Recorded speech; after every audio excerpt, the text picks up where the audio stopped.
We're going to go ahead and get started. Y'all okay with that? Yes, cranking. So, committee will come to order.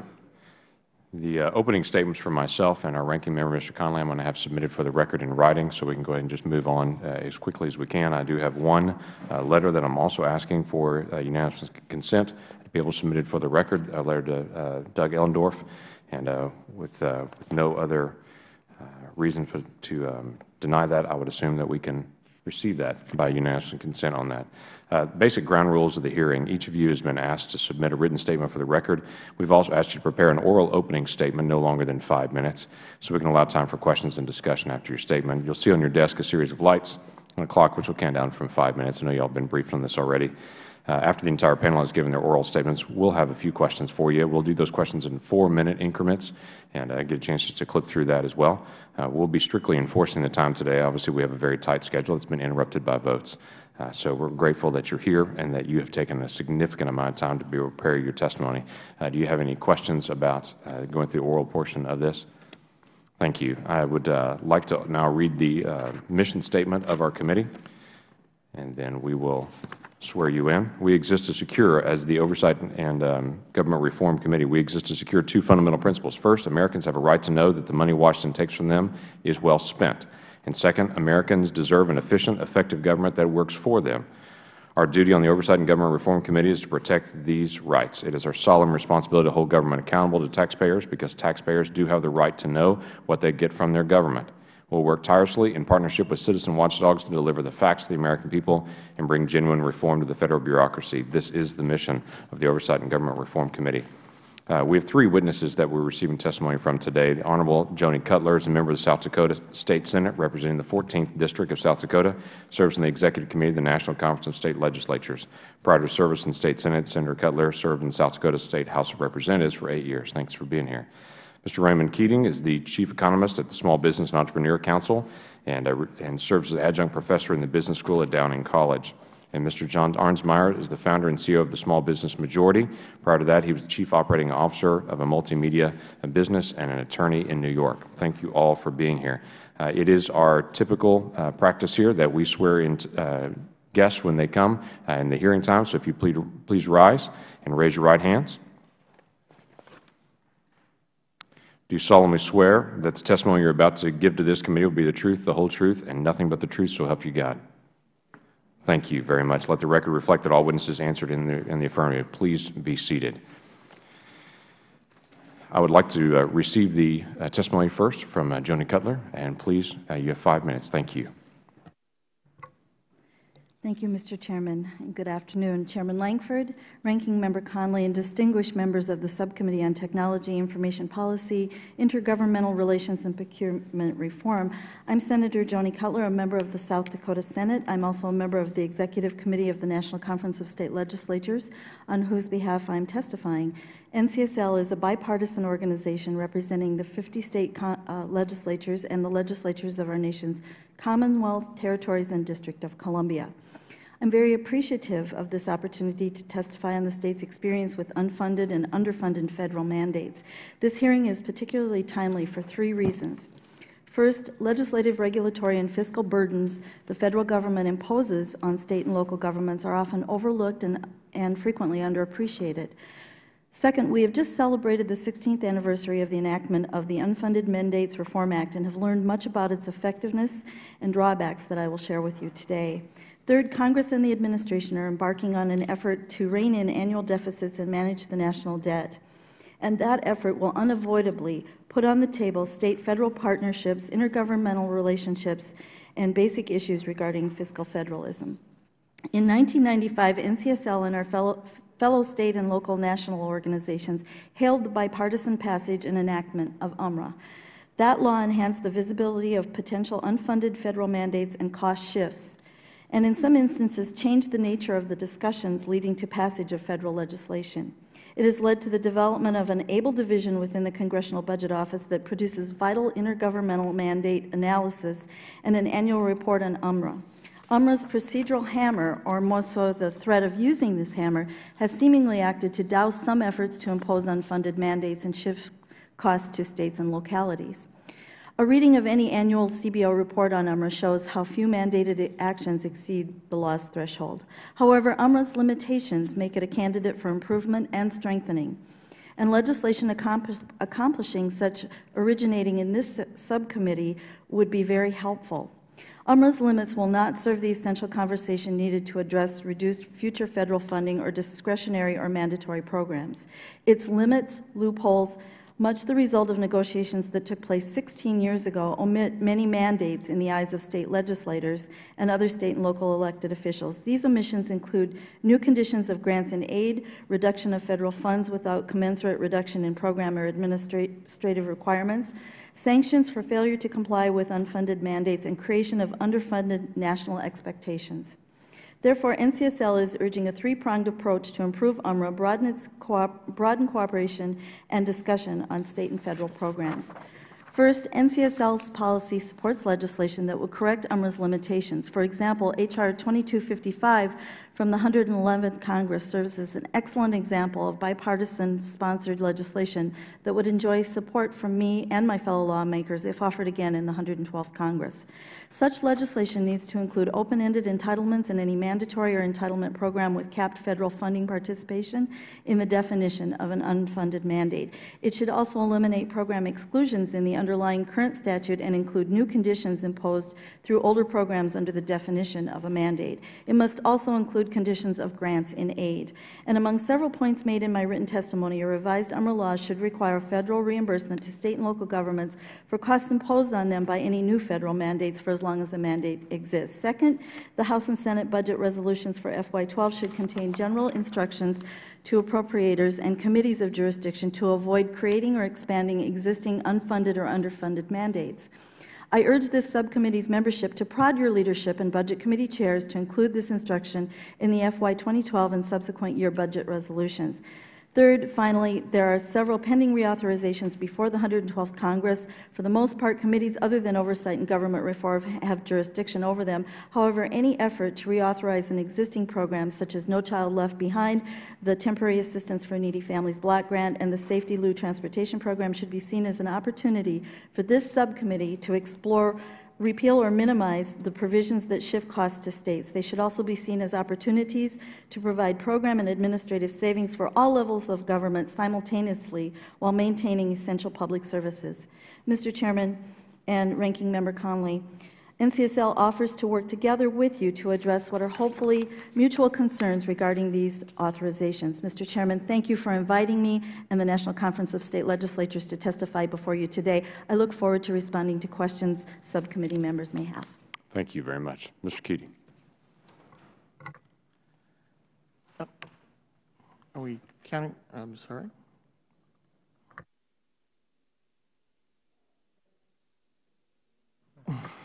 We'll try it again. Okay. I have 2 graduate degrees. I think I should be able to handle this. Chairman Langford, Ranking Member Connolly, and members of the committee, the Small Business and Entrepreneurship Council is pleased to provide testimony today regarding the Unfunded Mandates Reform Act and how it relates to small business and the economy. My name is Raymond Keating. I'm Chief Economist with SBE Council, a nonpartisan nonprofit advocacy, research, and training organization dedicated to protecting small business and promoting entrepreneurship. SBE Council works with leaders at local, state, federal, and international levels to improve the environment for entrepreneurship and enhance competitiveness. Unfortunately, government too often erects obstacles to improving the climate for entrepreneurship and to enhancing the competitiveness of U.S. businesses, including regulations and mandates that raise costs, diminish incentives and resources for risk-taking, reduce opportunities, and/or create uncertainty. I'm also an adjunct professor at the Business School at Dowling College in New York. In the MBA program, I frequently teach public sector economics, in which I emphasize the importance of understanding the incentives at work not just in the private sector, but in the public sector as well. And in fact, powerful incentives exist within the governmental and political spheres when it comes to imposing mandates, given the ability to take governmental action while others deal with the costs. It's also critical to understand that the costs of regulations and mandates fall much harder on small businesses. Small businesses often lack adequate resources, both in terms of dollars and staff, to deal with the additional costs that come with governmental mandates. For good measure, the taxes needed to fund intergovernmental mandates come from small businesses and their customers. Given the powerful incentives at work and often substantial costs, it is important to have some kind of institutional checks and balances in the system when it comes to unfunded mandates. UMRA, which SBE Council supported, is one of those counterbalancing measures. It has been beneficial by providing additional information about the direct costs of unfunded Federal mandates. Injecting the issue of cost further into the debate and discussion is a positive development from the small business perspective. However, problems do exist, or more accurately, shortcomings.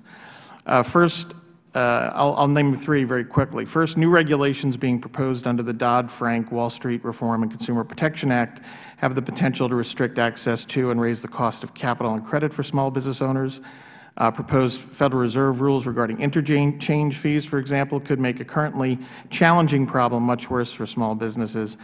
Yet, the independent regulatory agencies that will be issuing these rules and are issuing these rules are exempt from UMRA. Second, the FCC voted in December to impose net neutrality regulations on Internet broadband providers. The FCC inserting itself into pricing and operational decisions would have consequences for investment and innovation in broadband, with small businesses likely experiencing negative consequences as consumers, content providers, and app entrepreneurs, for example. But the FCC is another independent agency not covered by UMRA. Third, the Patient Protection and Affordable Care Act included unfunded mandate burdens far exceeding the thresholds in UMRA. Those costs affect either directly or indirectly small businesses. Unfortunately, recognition that this massive health care measure did exceed the threshold levels of UMRA meant little in terms of legislative reality, which raises some question about UMRA's ultimate impact. I'd like to just quickly note 6 problems and limitations that require some remedies. First, among the most glaring and troubling is that the law does not cover a large swath of Federal mandates, including rules issued by independent regulatory agencies. Number 2, shortcomings with UMRA's point of order provisions need to be remedied by having both informational and substantive points of order apply to legislative and agency mandates on both government and the private sector. Third, problems regarding costs must be remedied. Indirect costs impacting such areas as prices, risk-taking economic growth, and employment need to be considered. Fourth, when it comes to agency mandates, an independent entity such as the GAO, a separate entity within OMB, or an independent office should have responsibility for evaluating the costs of such mandates. Fifth, the judicial review included in UMRA lacks teeth, to say the least, and offers no real incentives to challenge agencies or for agencies to deal more legitimately with UMRA requirements. Sixth, UMRA needs to be built upon or amended to establish means for evaluating the effectiveness, the actual costs, and the emergence of unintended consequences of existing regulations and mandates. Requiring sunsetting and periodic evaluation of existing regulations and mandates makes sense given the realities of a dynamic economy. Along with this, a required congressional vote on all rules, mandates, and regulations being proposed would enhance accountability. SB Council appreciates the opportunity to provide the input to the committee, and I look forward to your questions. Thank you very much, and I recognize Mr. Arnsmeyer. Thank you. Thank you, Mr. Chairman. Good afternoon, Chairman Lankford, Ranking Member Connolly, and members of the committee. Small Business Majority is a nonpartisan small business advocacy organization founded and run by small business owners. We represent the 28 million Americans who are self-employed or own businesses of up to 100 employees. Our organization uses scientific opinion and economic research to understand and represent the interests of all small businesses. I ran 2 small businesses for 15 years and have run a nonprofit organization for the past 5. Other members of our senior team have long careers as entrepreneurs. As such, we are well aware there are times when small businesses are overburdened by government regulation and that regulation often affects small businesses more than big businesses. This is why we support President Obama's initiative to review government regulation on business, and we support the Small Business Administration's role in monitoring compliance of the Regulatory Flexibility Act. We share the view that any regulations that impact small businesses should be carefully scrutinized, and we support the requirements already in the Unfunded Mandates Reform Act that require government to analyze and report on the impacts of new regulations. That said, there is a legitimate role for government in passing laws that address private sector business activity. Business owners are pragmatic, bottom-line oriented, and preventing or delaying all regulation that might in some way affect small business would be short-sighted and could actually remove an important tool that can stimulate small business innovation and contain costs. Indeed, our research has shown that small business supports government as a facilitator and an arbiter that sets rules of the road. The effects of legislation on the private sector should be carefully considered as each bill is being debated, not via a blanket one-size-fits-all approach. The first items on small businesses' list of concerns are the need for customers and finding ways to deal with burdensome expenses. In many cases, government can help. I am going to focus on two successful examples of this, the Patient Protection and Affordable Care Act and the Clean Air Act. The number one problem we hear from small businesses about is the cost of health care. Small businesses want to offer health coverage, but our scientific bipartisan surveys show that 86% of them cite cost as the biggest barrier. A major study that we conducted found that without reform, small employers would pay $2.4 trillion over the next 10 years, costing us 178,000 jobs and $52.1 billion in profits. This crisis compelled Congress to take action. The status quo was just simply unacceptable. The Affordable Care Act addresses all these issues and more, while reducing the Federal deficit by more than $200 billion over the next 10 years and more than $1 trillion over 10 years after that. Our research shows that 4 million small businesses, that's 84% of all businesses, are eligible for tax credits in the law, and that 33% of them tell us in the scientific polling we've done that they're more likely to cover their employees because of the tax credits and the marketplaces that are being set up under the law starting in 2014. For example, Mark Hodesh, owner of Downtown Home and Garden in Ann Arbor, Michigan, qualified for a $15,000 tax credit this year. Knowing he had that credit gave him the confidence to add another person to his staff. His new employee, who was unemployed previously, now has a job and is contributing to the economy by paying taxes and buying goods. Government support to the clean energy sector of the economy is also providing much-needed aid to small business. Indeed, without a strong government role in setting goals and standards, we will never successfully compete in the interconnected 21st century global economy that is becoming more and more centered on innovative clean energy solutions. Over the last 40 years, the Environmental Protection Agency has proven itself as much a protector of the economy as of the public's health. Indeed, during the last 2 decades under the Clean Air Act, the gross domestic product has increased 64%, while emissions of the most common air pollutants have declined by 41%. Between 2010 and 2015 alone, capital investments in pollution controls and new generation will generate an estimated 1.46 million jobs. And the EPA's clean air standards for automobiles are projected to save owners $3,000 per vehicle, with this amount rising to $7,400 for 2017 to 2022 model vehicles. This will have a substantial benefit for small business owners, especially for those businesses who rely on transportation. Our bipartisan polling shows that 61% of small businesses agree that moving the country to clean energy is a way to start the economy, restart the economy, and make their businesses more competitive. A majority supports an active role for government in this process. For example, the Clean Air Act and regulating greenhouse gases helps Cody Metcalf, president of LED light distributor Winderlumen LED in Windermere, Florida. Cody says if someone is paying attention to greenhouse gases, then there's more demand for our product. As these examples show, a constructive partnership between business and government can provide economic opportunity and can help entrepreneurs cut some of the unnecessary and onerous costs of doing business.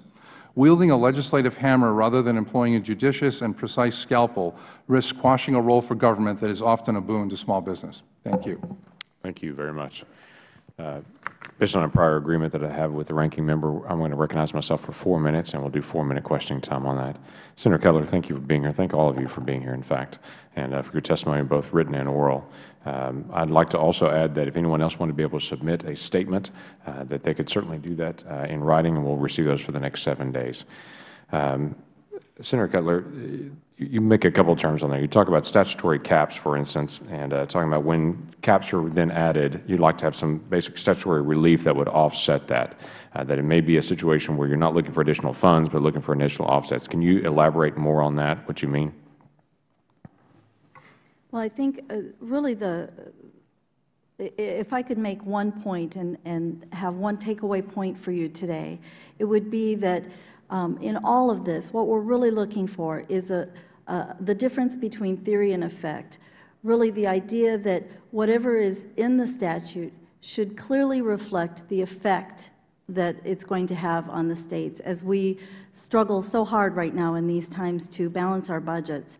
So anytime we have a cap, then we look toward what is it the states would have to do to remedy that cap. And we should be able to clearly identify through the process what it is that's going to take place at a state-by-state level. And that would be so very helpful to us in planning our budgets. Okay. You also made a statement about changing the term direct cost or expenditure to a reasonably foreseeable direct cost or indirect cost. Can you elaborate a little bit more on that as well? Thank you, Mr. Chairman. Those indirect costs really are described now under the definition as an indirect cost, but in reality, they still have to come up and take their place in our budgets. And so by including the things, by including things that are presently exempted, by identifying the cost shifts that any piece of legislation may have on shifting the burden of costs to the states that they presently don't have, and then adding to the definition those changes that are made in the programs that presently exist, we will help the states go a long way in really planning for taking care and coming into compliance with the requirements of the federal legislation that you pass. Okay, thank you. Mr. Keating, you made some very specific recommendations, and one of them you were talking about independent agencies that are exempted from UMRA. Any specific examples that you can note? I know you didn't have a lot of time in your opening statement about dealing with the independent agency. You mentioned SEC at one point, but other examples you can give us on that? Well, I mentioned the FCC in terms of what they're doing in terms of net neutrality regulation. I talked about the new Consumer Protection Agency that's being developed. These are all going to have clear impacts on the small business community, what they're putting forward. I mean, net neutrality regulation, it's not just the big broadband providers. When you look at all the costs, again, getting to all the costs in the equation, it's going to be felt throughout the economy and small businesses and entrepreneurs. Do you see any reason why Congress, when they're making a decision about a particular piece of legislation, should not be informed, even if it affects some independent agency, why the lack of information is somehow beneficial? Yeah, no, I don't understand that. And quite frankly, I would say that there shouldn't be any exclusions here across the board because we're talking about information here. And in my view, more information is the better. The more information you have, the better decisions you can make. So no matter what we're talking about, whether it's independent regulatory agency or legislation or all those other areas, quite frankly, they're excluded. I don't understand why they should be, why they are excluded. We should have more information so we can make better intelligence decisions. That'd be my perception as well. Mr. Arnsmeyer, thank you. You mentioned several things that became it saw as regulatory benefits to smaller business, but in your opening statement, you made several statements about there are some burdensome things that government does onto small businesses on that, but you didn't mention any particular. Are there any particular areas that you look at in specific and say, this does become burdensome for us? Well, there's always a potential anytime you're passing legislation, and we certainly endorse that Congress needs to have all the information about the potential burdens. I mean, obviously, one thing that comes to mind now is that the 1089 provision that's in the health care law, it should not have been there. It's a burden with not a very much benefit coming the other way, and we certainly wish that would go away as quickly as possible. Okay, we're working on that. Now I'd like to recognize the ranking member, Mr. Connolly, for 4 minutes of questioning. Thank you, Mr. Chairman. Mr. Keating, when Congress passed the Clean Air Act amendments of 1990, a lot of small businesses and industries claimed that the cost of electricity would skyrocket, putting extreme financial pressure on individuals and small businesses' electric bills. In fact, did that materialize? I would have to take a look at exactly the provisions you're talking about and what the results of it were. So I can't. Well, I mean, is it your impression that between 1990 and now electric bills have skyrocketed, I live in putting New York, an undue so financial burden on small businesses? I live in New York, so yes, I'd have to answer yes to that. But I'd have to take a look at it, specifically those provisions and see what the results were, because you have to obviously factor in a whole host of other measures that would come into play in terms of impacting the cost. Mr. Arnsmeyer, is that your impression? Our impression is that the opportunities that have been created by the environmental regulations of the EPA have spurred a tremendous boon to new industries in this country, new industries that are likely to be able to more adequately compete around the world. And all the studies that have been done about increased costs have shown that there have been small or little, and they're completely offset by improvements in energy efficiency that are driven by the desire to move toward a more energy efficient economy. I mention it because we heard many of the same arguments 20 years ago on Clean Air Act amendments in terms of their impact on small businesses. almost none of which, dire predictions that is, came true, as a matter of fact, quite the opposite as you insist. You brought up health care and how the assertion that health care imposes onerous regulations on small businesses requiring them to offer health insurance. Do you know what percentage of small businesses fall under the 50-employee threshold? About 4% of businesses in this country have over 50 employees, and of those 4%, 96% of those already offer insurance. So let me get this straight, Mr. Arnsmeyer. Therefore, 96% of all small businesses are exempt from these so-called onerous regulations in requiring health care coverage for their employees. And of the remaining 4% of small businesses in America, 96% already offer health care insurance. Correct. And therefore would also be exempt from this onerous regulation since they already provide. Thank you. The EPA issued a tailoring rule that limits greenhouse gas pollution regulations to sources that emit more than 75,000 tons of carbon dioxide annually. Is there a single small business that would have a pollution source exceeding this extremely high threshold, Mr. Keating?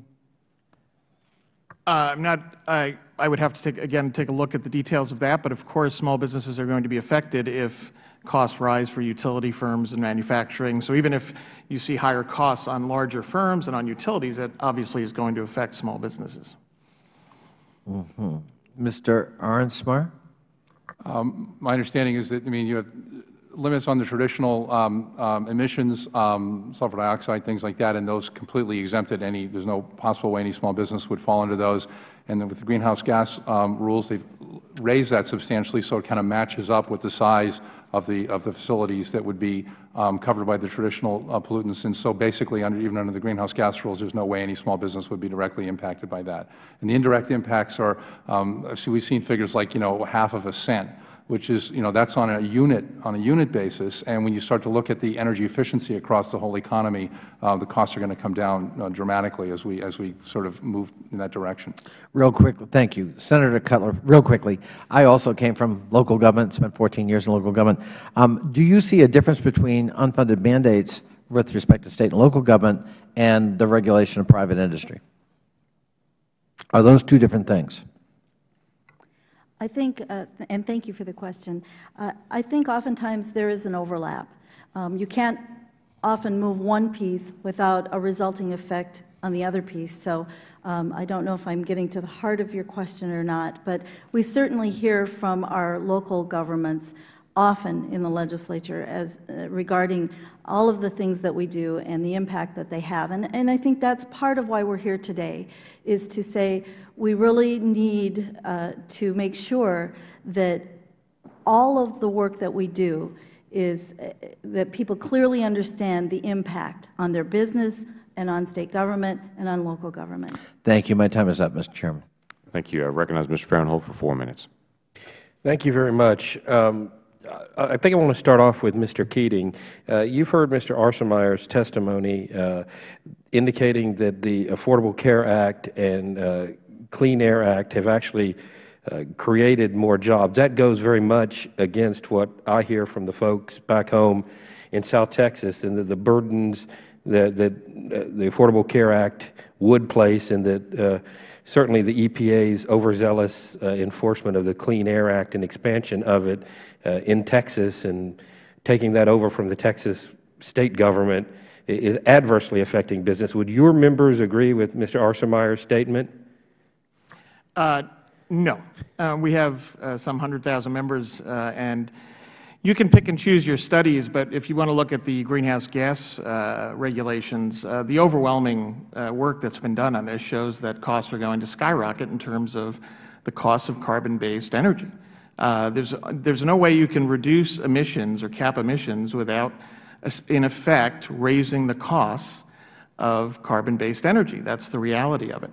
And when you look at how that spreads throughout the economy, it's going to be a devastating, I would argue, a devastating impact on small businesses, on our competitiveness.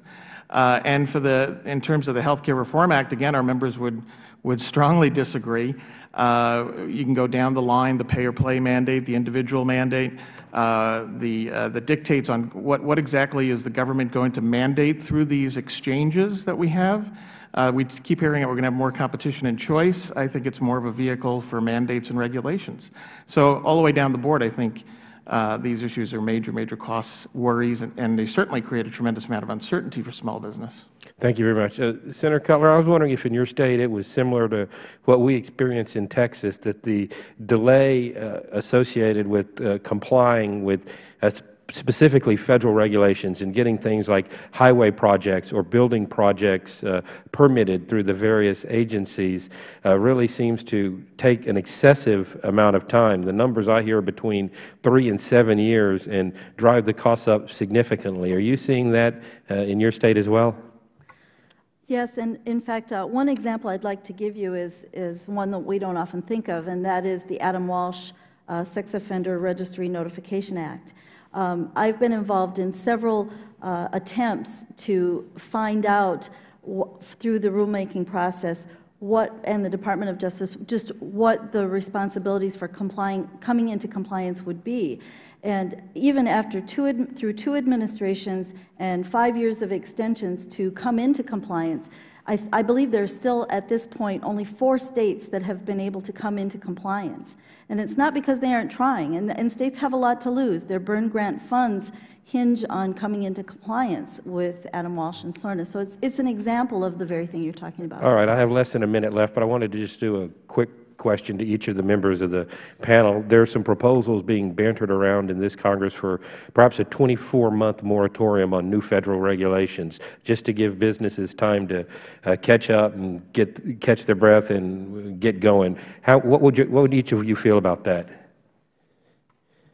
Well, I think a 24-month, if that's all it is, doesn't go far enough to help us, and I don't mean in terms of the time. I mean in terms of the consultation and the dialogue that needs to go on the impact of regulations and the input from the states in making those rules and regulations. Mr. Keating? Any kind of break that we can get from regulations would be much appreciated, I think, from the business community, yes. I guess we would feel that a one-size-fits-all is not the way to go, that we strongly endorse that every piece of legislation be looked at carefully and analyzed, but because so much of what government does in partnership with business, and I've cited the 2 examples, pretty large examples, brings benefit, that I think this needs to be looked at on a case-by-case basis. All right, well, I'm out of time. Thank you all very much. No, thank you. This is a very important issue for us, and I know that we've been rushed and getting a chance to get through all this. Both your oral and your written statements are vital and will obviously be kept in the congressional record, and so we get a chance to refer back to them in the days to come. This is our 2nd hearing. It's very important that both of you are here. We heard from county governments and city governments last time, as well as Oversight. Obviously, UMRA affects state governments and affects the private sector as well, specifically noted into that law. And so it's important to be able to get your perspective, and I thank you very much for your time. With that, other members may submit something. Mr. Chairman? Yes, sir. Could I just note for the record that obviously, at least on this side of the aisle, we make a profound distinction between the issue of unfunded mandates on state and local governments and the issue of regulation on business. They are 2 separate animals. They are not related, and we believe that if we're going to have hearings on unfunded mandates, they should stick to the former, not the latter. I do. I understand that very well, and we've discussed that as well. But obviously, UMRA references both of them, so we want to get a chance to have hearings based on both of them together. So I appreciate very much your time. And with that, this hearing is adjourned.